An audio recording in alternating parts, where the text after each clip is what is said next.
Live व्यवस्था के पुस्तक 21वीं अध्याय को ध्यान करें। इस अध्याय में वचनों की संख्या जो लिखा है 24। इस 24 वचनों में लेवी लोगों में प्रमुख लोग जो याजकों की परिवार, वो लोग शव को छूने से अपवित्र की जो भी हो, अपने आप को अपवित्र ना करने के लिए रहने वाली प्रत्येक रूप की आज्ञाएं, याजकों की पवित्रता, पहला वचन से लेकर 9वें वचन तक जो लिखा गया है वचनों के भाग में, अन्य जात की रीति रिवाजों के बारे में, विवाह की पवित्रताई के बारे में, परमेश्वर के मंदिर में काम करने वाले याजक लोग लूत को यानी शव को ना छूने के बारे में, और याजक लोगों की बेटियां व्यभिचार ना करने के बारे में चेतावनी बताया गया है। 10वीं वचन से लेकर 15वीं वचन तक प्रधान याजक प्रत्येक प्रतिष्ठित है, इसीलिए अपनी स्वयं खुद की रिश्तेदार लोगों का शव को भी ना छूना है कहकर गिड़गिड़ाने के लिए भी उन लोगों को नहीं होगा कहकर खुमारी को ही विवाह करना है, जोड़ा हुआ त्यागा हुआ कुंवारी कन्या को ही विवाह करना है कहकर त्यागी हुई से विवाह ना करना है कहकर विधवा को भी नहीं करना है कहकर पवित्र परमेश्वर को पवित्र ताई से सेवकाई करना है कहकर कह रहे हैं। उसके बाद 16 से लेकर 24 वचन तक हारून को और उसकी संतान को कहने के लिए कह रहे हैं कि दोष रहने वाला कोई भी परमेश्वर को अर्पण चढ़ाव नहीं चढ़ाने के लिए आगे नहीं आना है कहकर अंधा हो, लंगड़ा हो या नक चपट हो, चाहे अधिक अंग वाले हो, उसका पाँव या हाथ टूटा हो, या वह कुबड़ा या बौना हो, या उसकी आंख में दोष हो, खुजली वाला हो, या उसकी अंडा पिचके हो, हारून याजक के वंश में से कोई भी दोष हो, वह जो दोष युक्त है कभी भी अपने परमेश्वर का भोजन चढ़ाने के लिए समीप ना आए। परमेश्वर की मंदिर में बीच वाली पर्दे के आगे वो नहीं आना है कहकर कहा गया है। ये आपकी परमेश्वर यहोवा की प्रतिष्ठित लोग हैं। निर्गमन के पुस्तक 22 का 31 वचन। प्रतिष्ठित लोग हैं ये, जो प्रतिष्ठित किया गया हुआ परिवार कितनी सावधानी से रहना है इसमें लिखा गया है, क्योंकि they are working with God and they are working for God, they are working for people also, so they should be careful and more careful their spiritual life and sanctity. उनकी आत्मिक जीवन के लिए और उनके पवित्रताई के लिए सावधान से रहना है। पहले वचन पढ़ लेंगे। फिर यहोवा ने मूसा से कहा, हारून के पुत्र जो याजक हैं उनसे कह कि पहला 9 वचनों में याजक की पुत्र जो हारून के पुत्रों को कुछ प्रत्येक रूप की आज्ञाएं दे रहे हैं।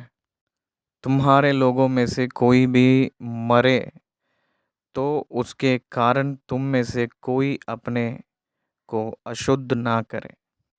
परमेश्वर ने याजक लोगों को प्रत्येक किया जा रहा है, याजक लोगों को प्रत्येक बना रहा है।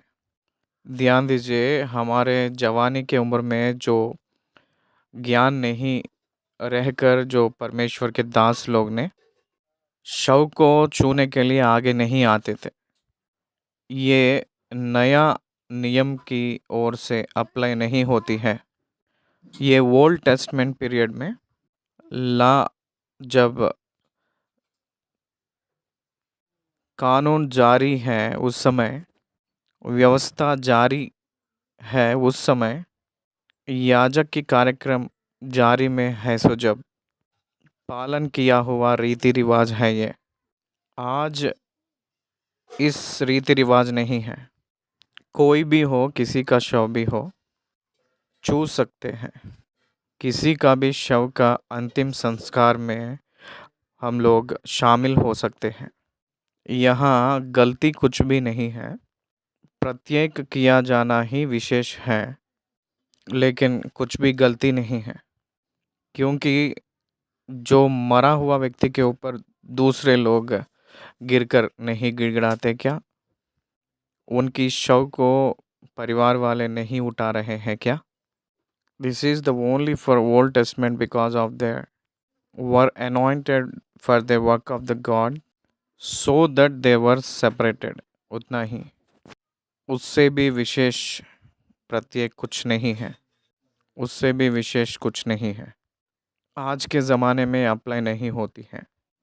आप लोग में से कोई भी मरे तो उसके कारण तुम में से कोई अपने को अशुद्ध ना करे। रिश्तेदार के शव को याजक लोग छू सकते हैं।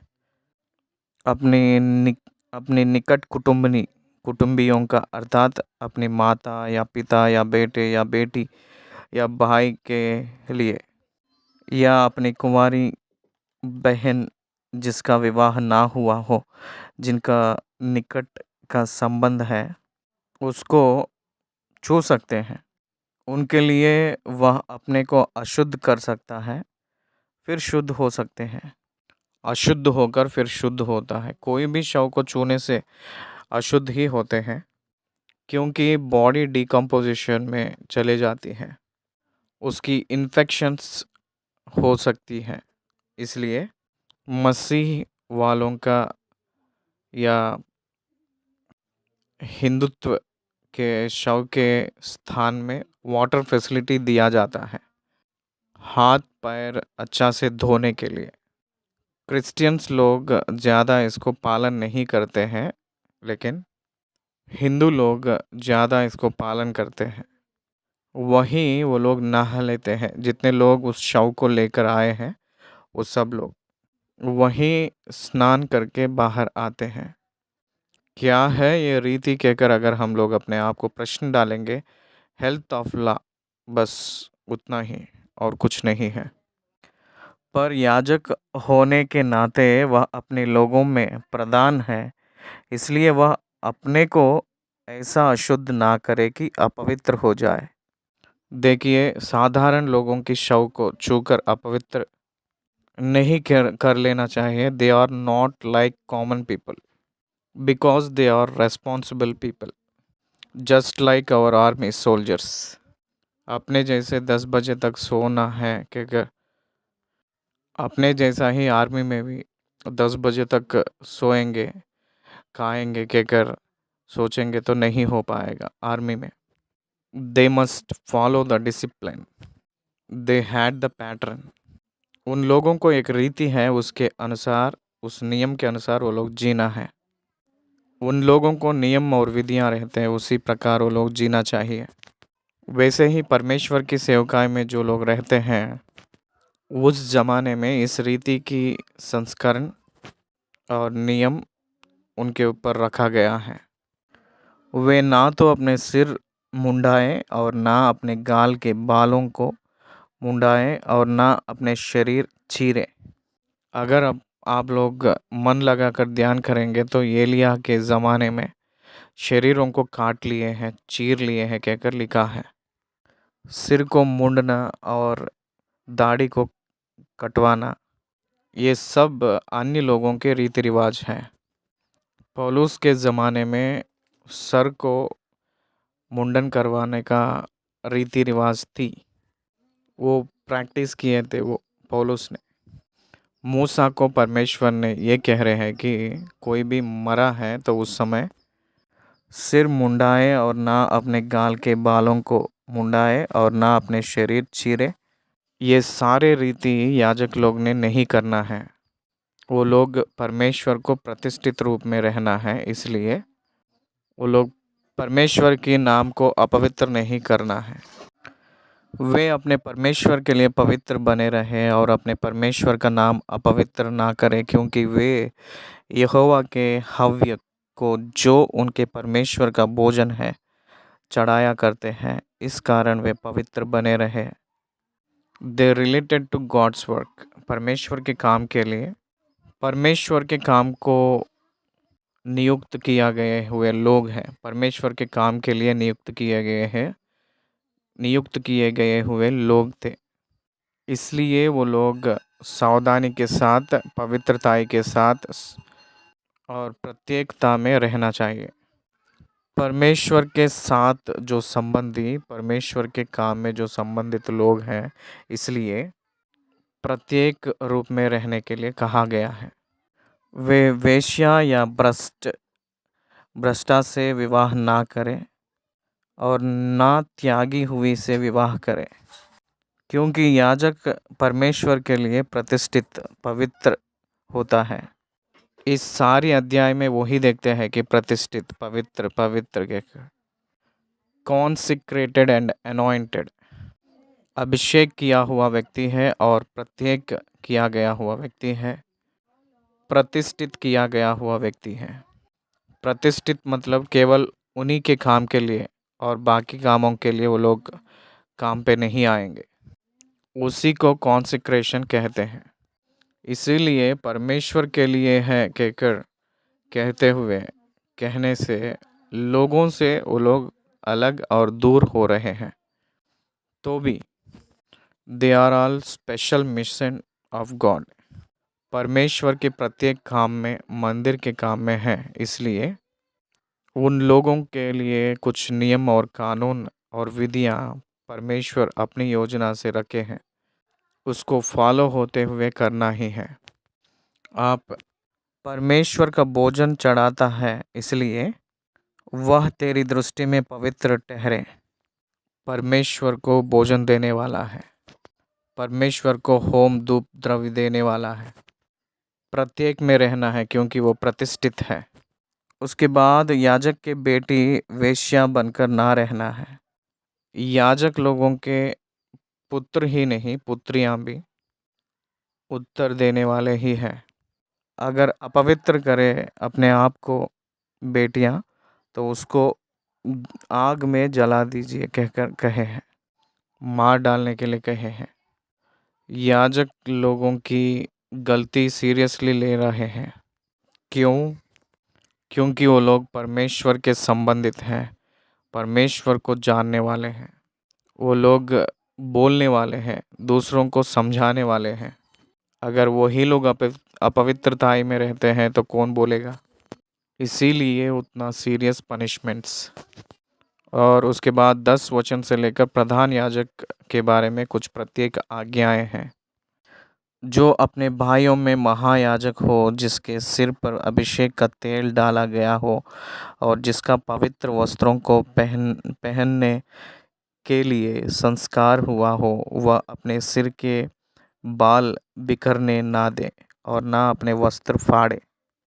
A priest who is chief among his brothers, on whose head the anointing oil is poured, and who has been consecrated to wear the garments, shall not let the hair of his head and lose, not tear his clothes. ये अद्भुत है। वो अपने बाल को, सिर को जो डापा है, उसको ना बिखरना है, अपने वस्त्रों को ना फाड़ना है। ऐसे करेंगे तो डिस्क्वालीफाई हो जाएगा। वस्त्र को फाड़े हुए प्रधान याजक डिस्क्वालीफाई हो जाएगा। प्रधान याजक के रूप में वो काम नहीं आएगा। यीशु मसीह ने क्रूस के संदर्भ में प्रधान याजक जो कैफा ने वस्त्रों को फाड़ लिया था, डिस्क्वालीफाई हुआ है। लोगों की प्रधान याजक यीशु मसीह ही हुए हैं वहाँ। एक प्रधान याजक फोर्स में रहते समय दूसरा प्रधान याजक परमेश्वर के आगे ऑपरेट करने के लिए परमेश्वर की कानून नहीं होती है। यीशु मसीह ही प्रधान याजक के रूप में इब्रानियों के पत्री 3:1 के हिसाब से प्रधान याजक के रूप में परमेश्वर के सम्मुख जाना चाहता है या जा गया है। तो कैफा ने अपने वस्त्रों को फाड़ कर डिस्क्वालीफाई होने की वजह से ही इसी रीज़न की वजह से डिस्क्वालीफाई ना होना है कहकर चेतावनी है। जो लोग प्रतिष्ठित किया जाते हैं, किस व्यक्ति के सर पे अभिषेक का तेल डाला जाता है। जो लोग प्रतिष्ठित वस्त्र को फाड़ लेते हैं वो लोग डिस्क्वालीफाई हो जाएंगे। राजा ने अपने वस्त्रों को फाड़ कर रोए हुए संदर्भ हम लोगों को राजाओं के पुस्तक में दिखाई देती है। वस्त्र को फाड़ लेना दुख को दर्शाती है, इसीलिए इमोशन को इम्पोर्टेंस नहीं देना है कहकर कह रहा है। हारून और उसके आगे उसके पुत्रों ने जल गए हैं। उस समय हारून ने इमोशन नहीं हुआ था, वो वैसे ही खड़ा रहा था, सिर्फ देख रहा था। Even he didn't cry, even he is not allowed to cry. प्रधान याजक ने रोने के लिए भी नहीं हुई है। वो प्रधान याजक ने अपने माता का या अपने पिता का शव को छूना भी नहीं है। याजक लोग छूकर अपवित्र हुए तो भी महायाजक को वो चॉइस भी नहीं है, दैट मच रूल, क्योंकि वो महायाजक अति पवित्र स्थान, परम पवित्र स्थान में जाएगा। इसीलिए खुद की माता या पिता की शव को भी छूने के लिए उसको इजाज़त नहीं दिया गया है। और वो पवित्र स्थान से बाहर भी ना निकले और ना अपने परमेश्वर के पवित्र स्थान को अपवित्र ठहराए, क्योंकि वह अपने परमेश्वर के अभिषेक के तेल रूपी मुकुट धारण किए हुए हैं। मैं यहोवा हूँ।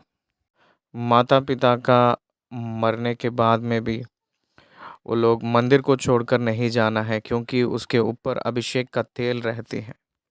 परमेश्वर के काम में रहने वाला परमेश्वर के काम पूरा किए तक वहीं रहना है।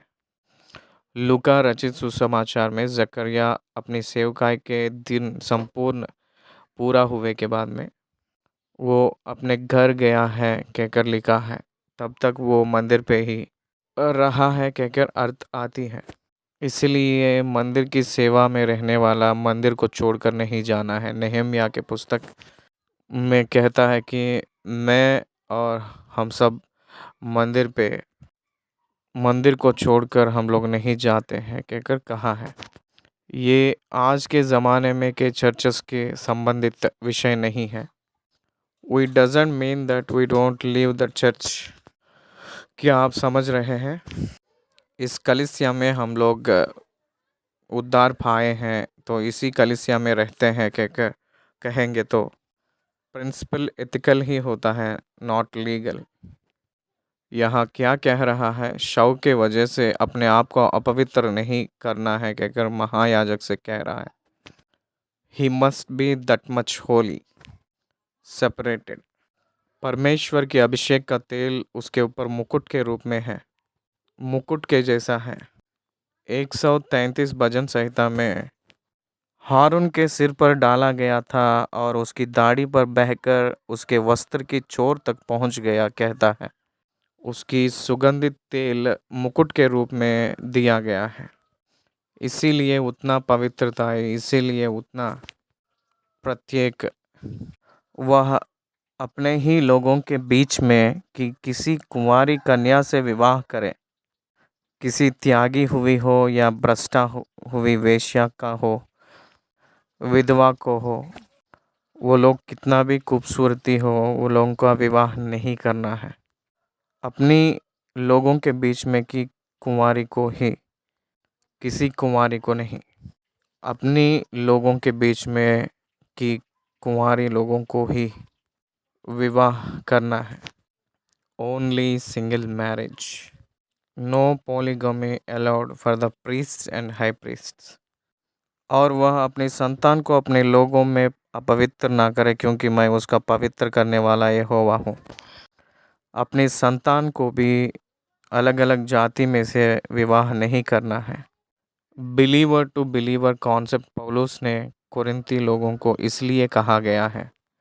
विश्वासी विश्वासी से ही विवाह करना है, ना बिरादरी का और ना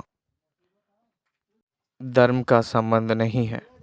विश्वासी विश्वासी से ही संबंध है। मसीह मसीह कहकर नहीं कहा गया, विश्वासी विश्वासी से। ये एक प्रामुख्य है। Saved soul must marry saved soul. उसके बाद 16वीं वचन से लेकर 24वीं वचन तक लिखा गया वचन की भाग में, फिर यहोवा ने मूसा से कहा, हारून से कहकर कुछ कह रहा है। तेरे वंश की पीढ़ी पीढ़ी में से जिस किसी का के कोई भी दोष हो, वह अपने परमेश्वर का भोजन चढ़ाने के लिए समीप ना आए। जो दोष वाले व्यक्ति भोजन चढ़ाने के लिए आगे नहीं आना है, स्पष्ट रूप में दिया गया है कौन कौन है।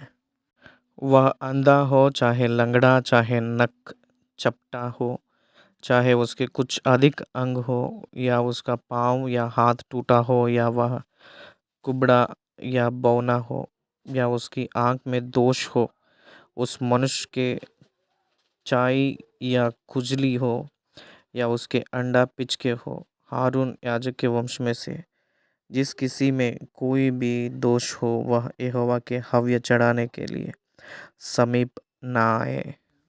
वह जो दोष युक्ति है, कभी भी अपने परमेश्वर का भोजन चढ़ाने के लिए समीप ना आए। Now they are from genealogy of Aaron. हारून के वंश में से निकलकर आए तो भी, हारून के परिवार में से निकलकर आए तो भी, परमेश्वर के समीप जाने वाले, संपूर्ण स्वास्थ्य रहने वाला और सारे अंग रहने वाला योग्य होगा। इसीलिए परिपूर्ण रहने वाली स्थिति में जो रहता है, परिपूर्ण स्वास्थ्य में रहने वाला ही, परिपूर्ण पवित्र स्थिति में रहने वाला ही परमेश्वर की भोजन चढ़ाने के लिए, परमेश्वर की मंदिर में यहोवा की आग को अर्पण देने के लिए योग्यता बनेगा। वह अपने परमेश्वर के पवित्र और परम पवित्र दोनों प्रकार के भोजन को खाए, परंतु उसके दोष के कारण वह तो बीच वाले पर्दे के भीतर आए और ना वेदी के समीप, जिससे ऐसा ना हो कि वह मेरे पवित्र स्थान को अपवित्र करे, क्योंकि मैं उनका पवित्र करने वाला यहोवा हूँ। भोजन खाने के विषय में तो नहीं रोक रहे हैं परमेश्वर, लेकिन अर्पण देने के विषय में ही उन लोगों को आगे आने के लिए मना कर रहे हैं। उनकी याजकत्व को इनकार नहीं किए हैं, लेकिन उनकी याजक के काम को परमेश्वर ने रोक रहा है। उन लोगों की बायोलॉजिकल राइट भोजन तक जाने के लिए वो इजाज़त दिए हैं। एक्टिविटी के विषय में, वर्शिप के विषय में ही उनको दूर रखने के लिए कहा गया है। पवित्र करने वाला यहोवा मैं ही हूँ। I am the Lord who sanctifies them. I am the Lord who sanctifies them. यही वचन जो उद्धार पाया हुआ विश्वासी की पवित्रताई को बचाने वाला और आगे बढ़ाने वाला, अनुग्रह देने वाला और पूरा करने वाला प्रभुओं का प्रभु ही है। Positional sanctification and ultimate sanctification both belongs to God, and the practical sanctification a believer with the Holy Spirit and conduct. Practical sanctification पवित्र आत्मा और विश्वासी ने आगे बढ़ाते हैं। पवित्र आत्मा ने विश्वासी पाप किए सो जब पश्चाताप करके उस समय उसको प्रभु की ओर चलाएगा। पश्चाताप करने के लिए उनको सहायता करते हैं। वो अपने गलतियों को जानने के लिए और कबूल करने के लिए पवित्र आत्मा में मदद करेगा। God is taking care of all our spiritual life and the sanctity. वो ही हम लोगों को पवित्र बनाने वाला परमेश्वर है। मैं उनका पवित्र करने वाला यहोवा हूँ कहकर उन लोगों से कहना, दे शुड नॉट वरी। उन लोग कुछ भी डरने का ज़रूरत नहीं है। God will take care of them. परमेश्वर उनकी ध्यान लेगा। इसीलिए मूसा ने हारून और उसके पुत्रों को तथा सब इस्राएलियों को ये बातें कह सुनाई हैं। 21वीं अध्याय को ख़त्म किए हैं। धन्यवाद।